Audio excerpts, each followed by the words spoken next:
there. So this is a chance for you to get a first-hand look at how to complete your English growth chart.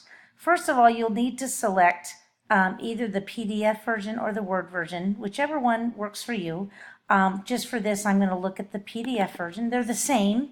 One may allow you to write in it. The other you'll need to copy and then make your own Google Doc out of it so you could type in it.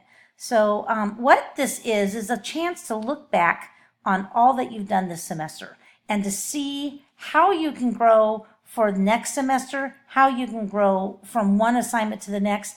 Personally, I would fill this in as everything is that is on this growth chart is submitted. So once you have finished your change in communication essay, you would put your score that you received right here. Any teacher praises or areas of strength listed right here. Make sure you're looking at your rubrics so you can figure out what you did well on and what you need more improvement on, which would go in here. And then your goals. This would be your goals for your next essay in this case. If you're doing the Macbeth test, it would be your goals for your next test, which would be the Ender's Game.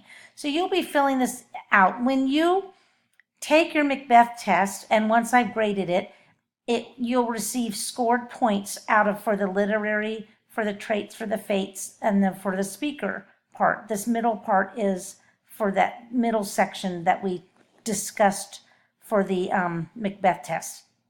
You'll write the praises, you'll write areas of improvement. If there wasn't anything written in your feedback, then you can leave it blank or put nothing, not applicable. But then the most important part is your goals. I want to see you really thinking about your goals for the next essay or the next test. Now, just a little bit of how to read your feedback. If you go to the About This Course folder, there'll be a video down towards the bottom. I haven't put it in here yet on how to read your feedback. Make sure you watch a video on how to read feedback if you have not figured that out thus far, if you haven't been with Canvas very long, or if you haven't been with Julian very long. So make sure you're looking at all the how-to videos that I've made, because they're really there for you to grow and to be able to learn how to do every assignment. So that's how you fill out your growth chart, and I hope this helps. Bye-bye.